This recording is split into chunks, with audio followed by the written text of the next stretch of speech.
everyone, welcome back to the channel. Today we are diving with the topic what are the evaluation matrices. You might heard about it, evaluation matrices if you are building the model and then you apply these matrices to check the performance of the model, right? But there are three different type of the evaluation matrices. Whether you heard about it or not, or are you using the all matrices on all models, this is not possible because every type of the problem has its like a different evaluation metric. You cannot apply the like the regression matrices on the classification matrices, classification problem, and same with the regression. Sorry, you cannot apply the classification on regression problem. And there is a third, your clustering. I will show you those different type of the your matrices. So here we go. So this is your first one, classification. This is regression. This is clustering. So classification means like the problem, common real-time problem example is whether the patient has a disease or not. Will you go to the school tomorrow or not? Whether the rain will happen tomorrow or not. So this is only the we are trying to predict in the classification form. We are classifying yes, no, true, false, positive, negative. So for that kind of the problems, we apply these matrices. But we are not going to discuss this in detail today. We are going to work on this regression. So what is the regression? Regression problem is like to predict the house sale price, to predict the stock market price, to check predict the weather. So this is in the continuous format, right? Continuous problem. And the silhouette score devious Baldwin your index adjusted randoms index. This is for your grouping, clustering. Like if you are working on the images data set, you have a three different type of the flowers, rose, lotus and lily, and you want to group them like separate the pictures in a three different groups, right? So you are making the one group for lily flowers, this is your one group, and one group for lotus, and third group for your the other flower, sunflower, let's say. Okay, this is called clustering. If you are working on this kind of the problem, then you apply these matrices. We will do one by one. I am making now the videos on the machine learning. Actually, to build the complete model using the real-time case, this is the most important part because you will see evaluation matrices in all real-time cases. So that's why I thought I should make first these videos and then I will jump onto the again resume the detailed videos. Okay, so now let's move ahead with the next one. So what is the regression evaluation metric? I have already explained, like for the continuous and why we use it. I will tell you. Look at this.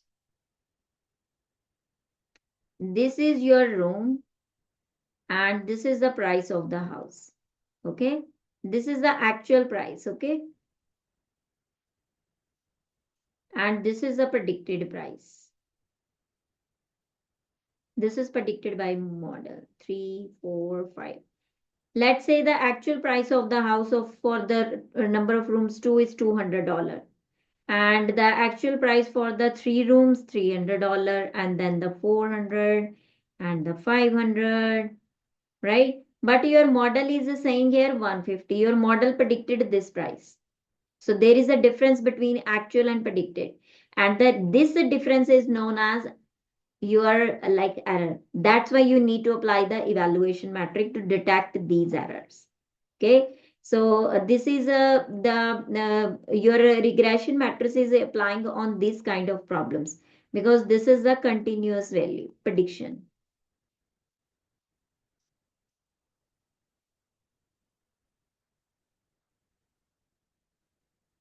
Okay, now we will move ahead to the next slide. These are the different type of your regression evaluation matrix. Number one, mean absolute error, mean squared error, root mean squared error, and R squared. Okay, R squared metric. But this is not evaluation metric. This is we don't use for to check the accuracy of the model. This is something else I will explain at the end of the video. Okay, now let's move ahead. Before we move ahead, I want to show you the what is error. Okay, what is error?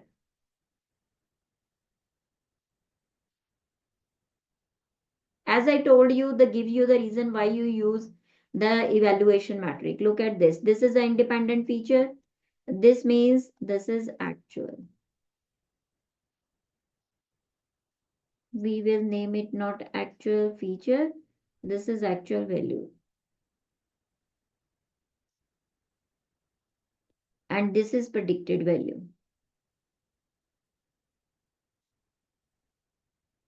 Okay, and this is the predicted value, the line, the blue line. We all in the regression we also call it trend line, regression line, and predicted value too. This is green balls are your actual value. Okay, and the error can be positive and negative. Okay, now look at this. Let's say your actual house price is 150K, but your model predicted $200K.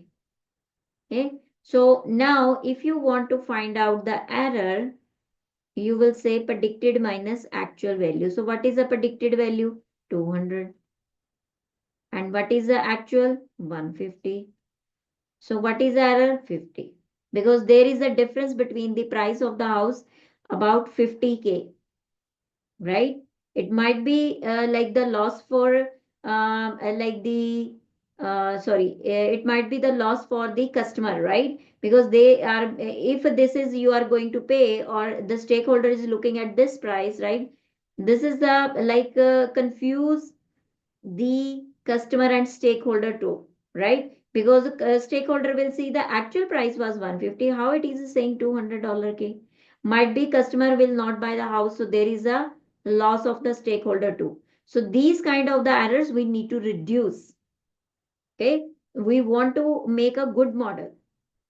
And now if you assume here the predicted price is 200, right? But the actual price was 150, right? Or we can consider it less too. We can make it to show you the negative error actually.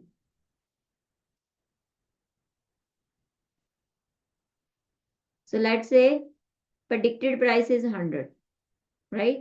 So if it will do 100 minus 150, so it will do the minus 150. So this is a negative error. That's why errors can be positive and negative both. It depends upon the actual or predicted value. Okay, and it can be the less small errors and big errors. This is a big error. This is a small error. Okay, to reduce these all errors we use the evaluation metric to check this, not reduce, to check this. So how many big errors, small errors you have, so you can hyper tune the model or you can check your analysis too, why your model is not predicting the values correctly. Okay, and you also can call it residual. So whenever in the interview if you heard about the residual or error term, these both are same. Don't get confused in this. And many questions come on this. What are the residual errors? Can the errors be positive or negative? How? And which evaluation metric you will apply in what scenario? These kind of the questions. Students directly apply the MAE, MSE, RMSE, and they see the value and then just decide. But they don't know how, which metric they should apply at in what scenario, which is the most common interview question. Okay, so stay with me till the end of the video. Okay. Okay, so now I was showing you what is the error graphically. Okay, now I will show you by taking the mathematical example. Once I will make you understand the mathematical way, and then we will jump on to the here actual like the Python implementation. Okay. This is the any model's output actually. This is the actual value over data set and this is a model output. And here we are just checking the error. Now look at the error. As I told you, there can be positive error or negative error. So here the actual value was 2, but your model predicted 2. So predicted minus actual, this is positive error 3. But here it is your model is good, it is predicting the same, so error is 0. But in this case, actual value was 7, this is a 4. So it is showing negative error, right? Because it is predicted value minus actual. Your predicted value is very less than your actual value. And when you do the total of all these, your total error is 0. And when you want to check the mean error, it is 0. So you are happy. My model is perfect. There is a no error, which is not possible actually in real life. Okay. There will always be an error. Your model can never be perfect. Not your anyone's model can never be perfect. There are some errors always. We can reach close to the like the perfectness, but can never be perfect. Okay, so this is the problem. So we cannot use this method to check over errors because it will never show us errors, because sometimes this will happen, right? Negative positive error, and they are going to canceling each other. You might be thinking there is a possibility of there is a no negative error. It can be, but there are a high chances of these. Okay, now we will move ahead to the next. To overcome that problem, like the cancelling of each other, the positive and negative errors, you have to use the mean absolute error. Remember in the like the school time, we use absolute method. If there is a something negative, we converted it into positive number using absolute, right? So it shows the 3 here. Minus 3, convert this. It is not going to affect any your like the value. It is just converting your negative to positive. That's it. This is the purpose of mean absolute like metric in a here. But the absolute method purpose is this, which is going to be applied here. So this was your negative error. So you apply the absolute error on that. Your all negative error is going to be converted into positive. Now your total error is 16. When you take the mean of this is showing you this value. So this means your model was not perfect. So this is the error you are getting. Okay, and this is the formula. This is the total number of records. This is your predicted. This is the actual, and doing the mean absolute of that one. The biggest advantage of MAE is it is in the same unit as the original data between this. If your original value is between the range of 2 to 10, your error is also coming between that range. So it is easy for you to detect the or count the average error. Like if your data set contains the values between 2 to 10, so this means this is the like the small difference, right? This means your model is performing well. This is close to your actual value, right? Because it is starting from 2, error is 2.67. So your model is not like we can say working not working good. It is working very good because it is able to predict the value close to your actual value. Okay. So this is the percentage, like this is the lesser is the this, good is the model. Okay. And then now here the second metric is mean squared error. Now the problem with the your MAE is it is only just converting your negative errors into positive. Positive will remain positive, and then it is just calculating the average error. But what will happen in this case? Look at this. So this is your actual value. This is your predicted, right? So here are some values. Let's say here. The range is here 2 to 10. But here it is going beyond that. There are some values. This is actual, right? And this is predicted. If your data set is like this, right? So this means when it is predicted, this is the big error, right? This one. And this is a small error, right? So let's say here, if we consider the value something like 25. we can make it, let's say, house sale price, right? So this is saying here the actual is 625 and it predicted 600 and the error value is 25, right? If you are going to apply the absolute error MAE on this, what will happen? It won't be able to cover up this error, right? Although your data set contains, we can consider it house sale price $200, 100K, or maybe 400K, okay? But prices are going beyond this. But when you are applying the evaluation matrices, it is not covering up this error. It is not able to check the big errors. It is going to check the only small error. But if you are going to apply the squared error, it is covering up your this too, because it is going to square of the error. So it is going to cover up this big errors too. So this is the biggest advantage of mean squared error matrix. Okay. So this is the biggest advantage of this one. It is going to penalize the big errors, right? In case of mean squared error, which is not possible in mean absolute error. Not penalize the big error, right? So this is the biggest advantage. If your data set contains, this is a straightforward, when your data set contains the outliers, never ever rely on MSE. Always, never rely on MAE.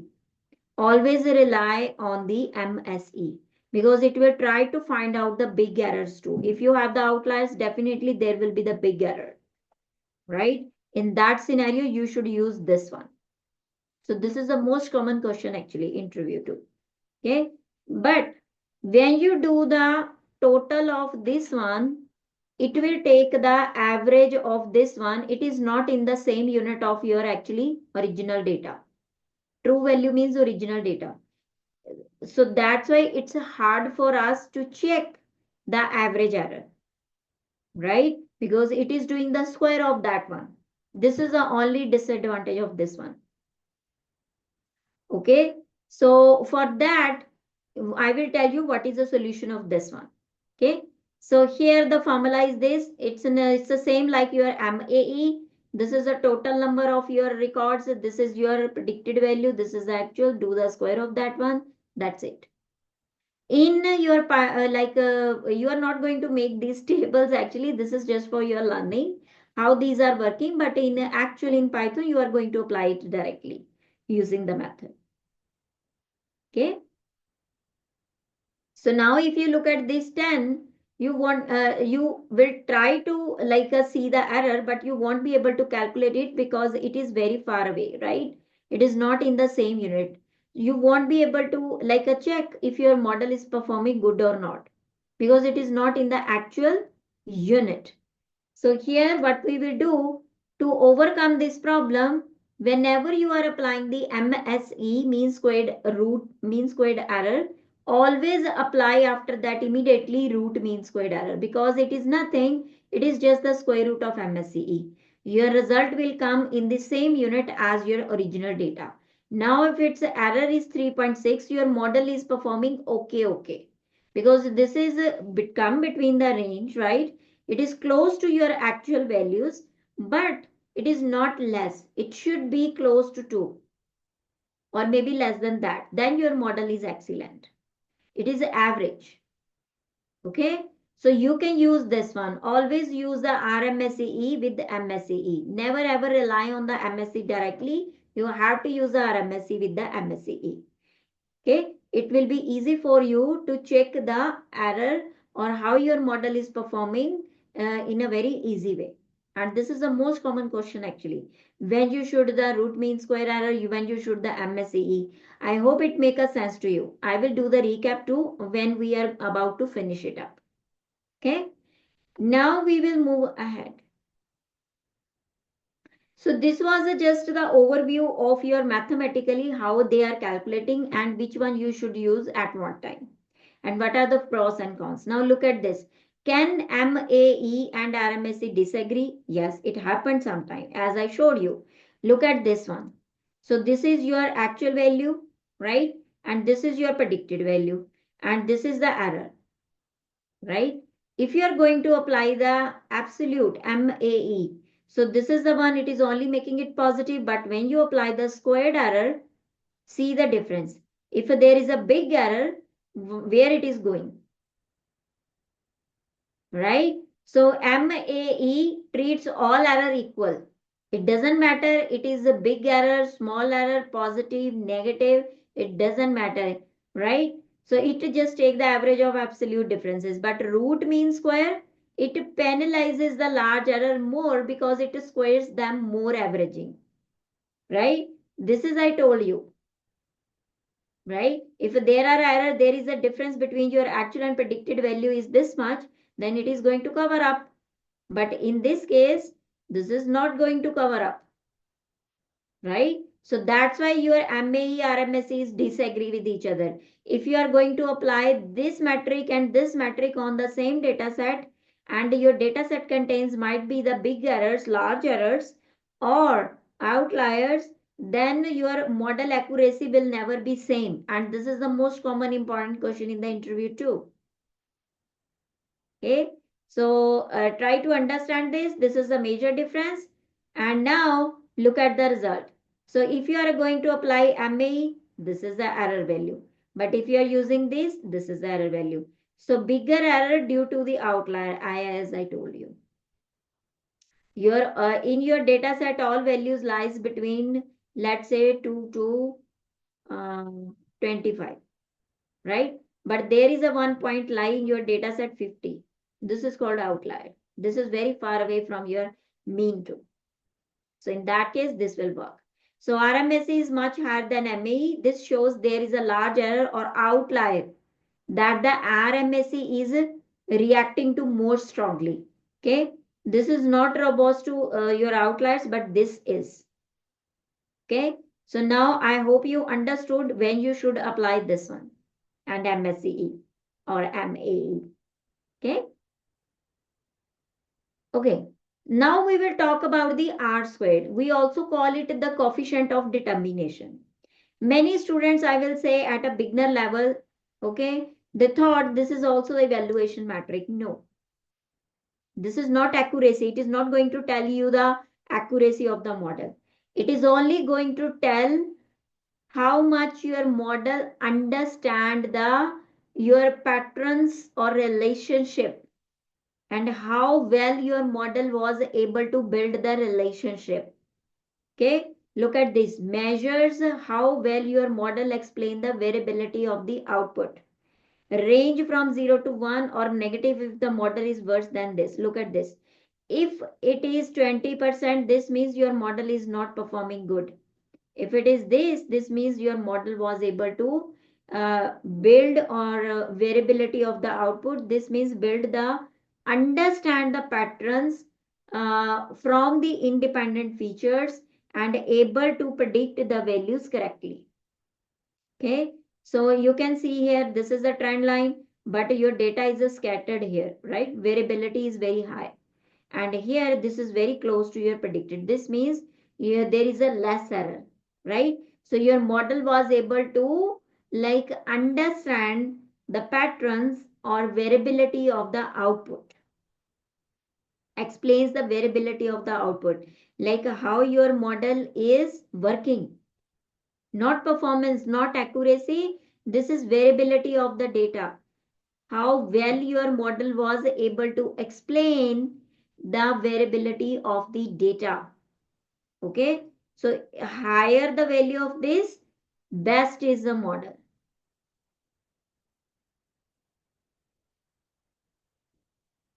Okay, if it is 95%, then excellent. In other cases, MAE, MSE, RMSE, right? Lower is the value, best is the model. Okay, it is only explaining the variability of the data, how well your model was able to establish the pattern or relationship of your like the independent feature with the your actually the target and variance of the data, how good your model was able to predict close to your actual value. Okay, so this is in short we call it this one, model explains the variability of the output. This is the variability, you can see it is very close to your actual way, it is well fitted on your the actual lines. Okay, very close to each other. Here it is not, your all actual values are here and your predicted line is here, right? So it is not your model was not able to understand the, you can say, the patterns and explains the variability of the data. It is only explain the variability of the data.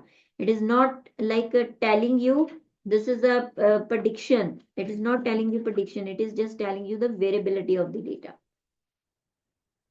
Okay, and then now look at this. This is about its features. So maximum R2 is 1. Its value is between 1, right? 0 to 1.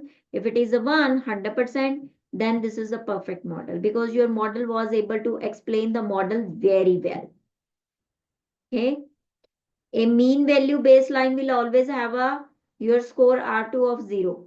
So baseline model we use to check the performance of the model actually. This is the your like the dummy model. We call it dummy model too.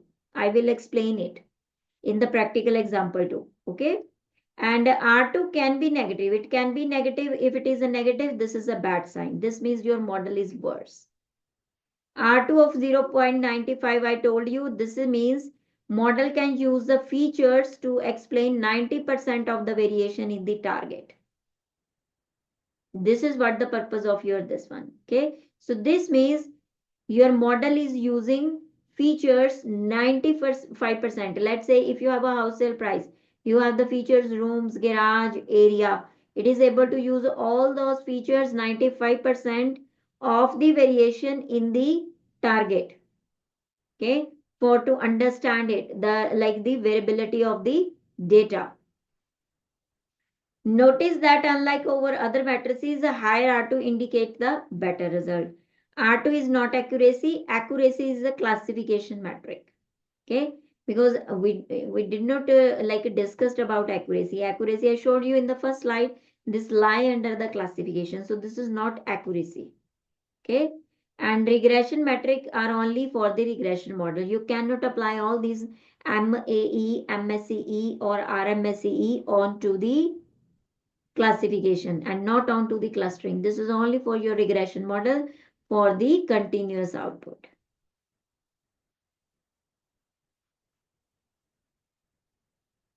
Okay. Okay. So MAE easy to interpret, equal weights to all errors. Use it for small data set. Okay. I never recommend it for big data set. This is penalize a large error I showed you, but sensitive to outliers. This is likewise this because this is just the square root of this. So same unit as a target. How well the model fits the data. Variability of the data, right? Explain the variability of the data. That's why it is saying how well the model fits the data. You have seen that line, right? How well the predicted line was fitted onto the data. That is called variability of the data. And closer to 1 is the better. This is a just summary. Okay, and you can use these two matrices on the large data sets. Now you have an answer if someone is asking you when you should which one. Okay. Okay. So now let's take a look about the baseline model. We also call it dummy model, like the model. It is very useful. It is going to be your best friend. Instead of trying all models, right? Or do the big analysis, you can try this model first. It will give you the idea about the model performance. Okay, because this is we used to check by applying the if we apply this and then you can apply these matrices. Okay, now a baseline model is the simplest model. You create a straight pointing line in any machine learning or AI project. Its main purpose is to provide a reference point to compare the performance of complex model later on, because we are not going to like do the deeper analysis. We directly apply the baseline model without any your analysis. Okay, just transforming the data and apply it. That's it. It will give you the idea. It is not going to give you the perfect like the you can say output, but it will give you the idea how your model is going to be work. Okay, so but how do you know if your model is good? You will apply these matrices. Okay, so why do we need baseline? To set a minimum performance benchmark. It is very useful when you have a very big data. Okay, to identify if complex models are actually improving performance. Okay, and quickly test the assumption about the data. That's why we use it. I show you in the your that example. Okay, so now I will stop sharing, and then we will jump on to the your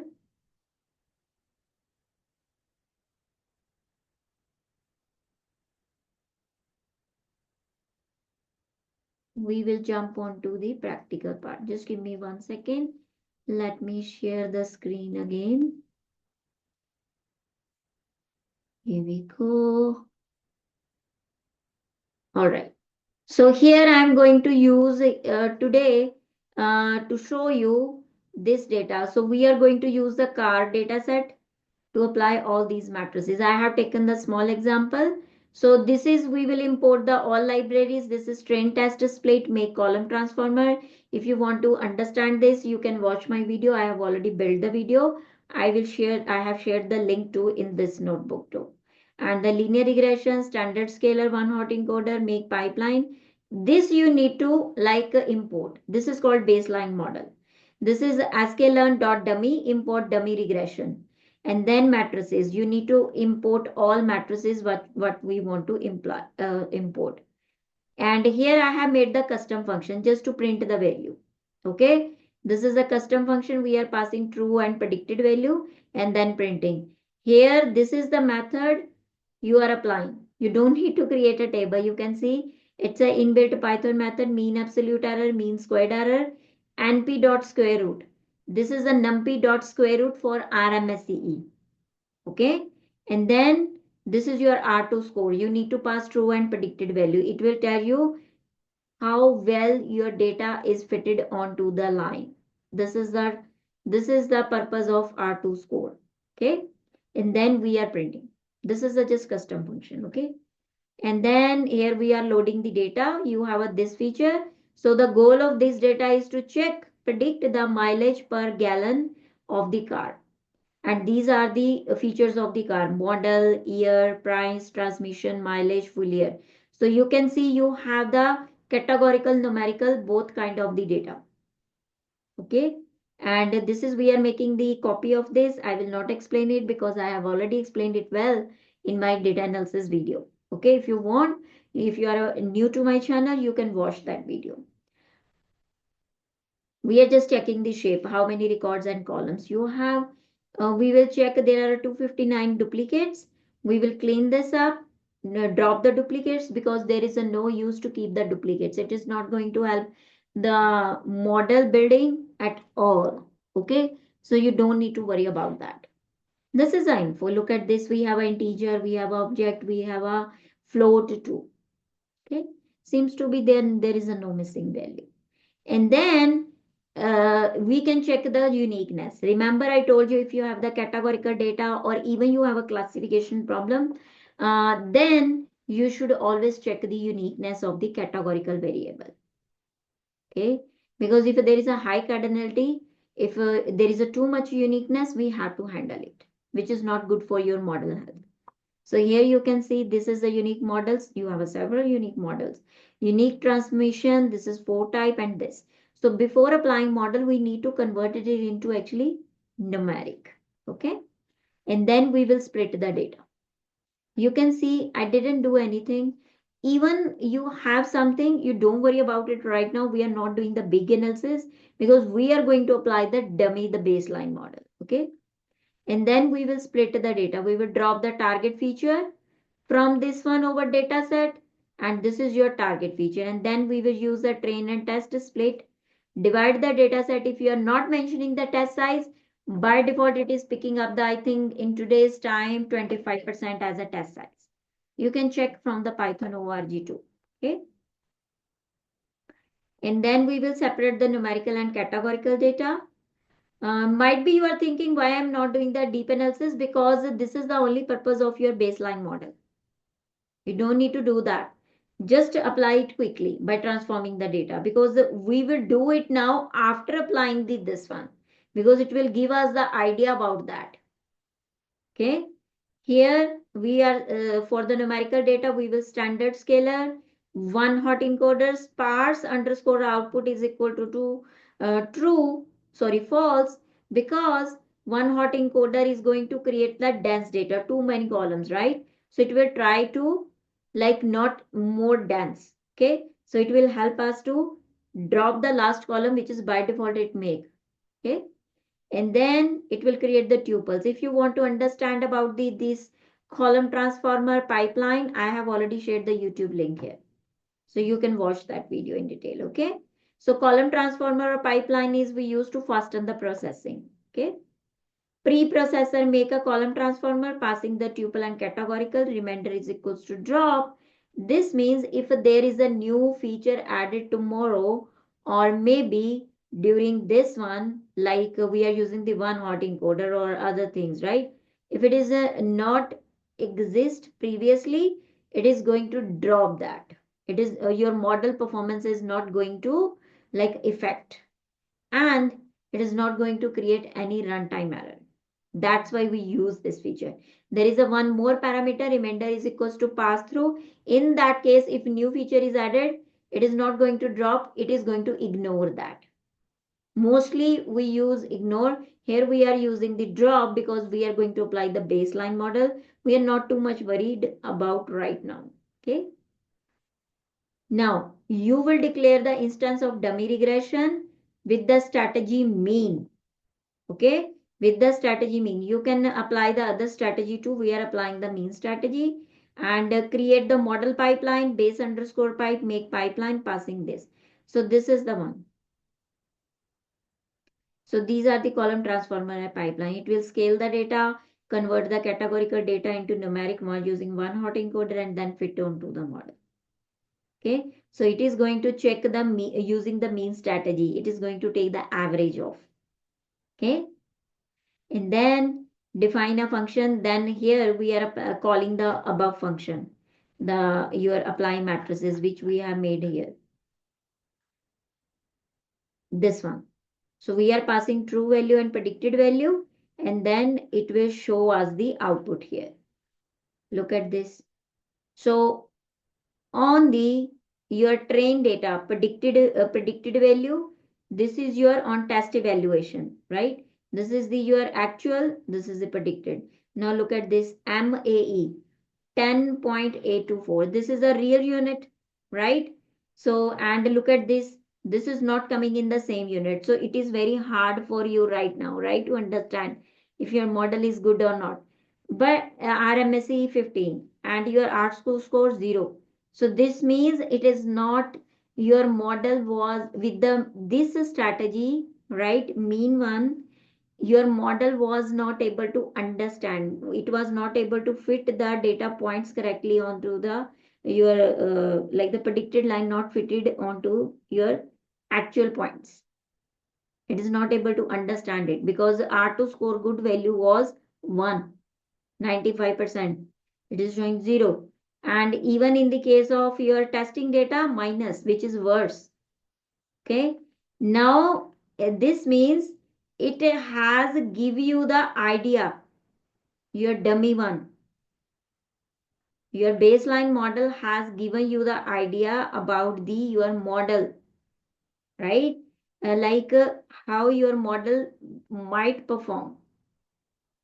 Is it does it able to build the like understand the pattern, and is it able to explain the model well or not, right?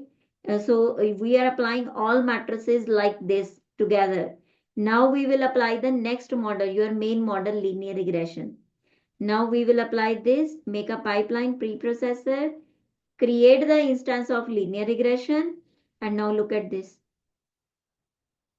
So 77% your model was able to understand. For me, this is not good model. Okay. And then RMSE 7.5 and this is 4.2. This is good, right? 4.3. How much it was coming here? 10.8. Okay. So this is the difference, and this is the way like you can see the difference by applying just by using this one, right? Because we are using the baseline model, you can change the strategy here. Okay, this is a we are just considering the mean strategy here, average, right? So according to that, it will show you the output. But you can apply the other here the strategies too. So this means the mean means I will explain it again. So I'm repeating, the mean strategy will set the benchmark of your predictive model, like the target, right? It is going to take the average of your all like the features and give you the output, right? So it is going to give you the idea about it. Okay, you can use the median mode strategy too if there is a skewness in the data set. So it will give you the just idea. Okay, because what I have shown you in the slide, it will set some benchmark for your predictive model, predictive values. So it is giving you the average value of these one by applying this one, which it doesn't seems to be good, right? But when you applying the linear regression, then we are doing the comparison. It is giving you this one. But here it gave you the idea about the model. This is the benchmark, like this is the average value of the predicted value, right? If your MAE is 10, this is the average value, right? Your model was if your like the mileage per gallon range is between 10 to 30, then it seems to be okay. But if its average is between your like 10 to 100, then this is not a good value, right? Here it is showing fine, but less is the value, good is the model. Okay, now look at these. This seems to be very high, right? And then here linear regression is working better than your dummy regression. Okay, so that's why we use these your baseline model to check to set the benchmark for your target values, the predicted value of the model. It will give you the idea. That's it. There is a no other purpose of the baseline model. You because you can quickly apply right now MAE, MSE, RMSE on that. You even if you have the big data set, you don't want to do the full analysis, just apply it. It will give you the like the idea about your model. Okay, so this was the all about our regression matrices, evaluation matrices. And if you are new to my channel, don't forget to subscribe my channel. And if you have any question, drop a comment. If you like the video, hit the like button and drop and please subscribe to my channel if you are new to channel. Okay, thank you so much for watching this video. See you in the next video.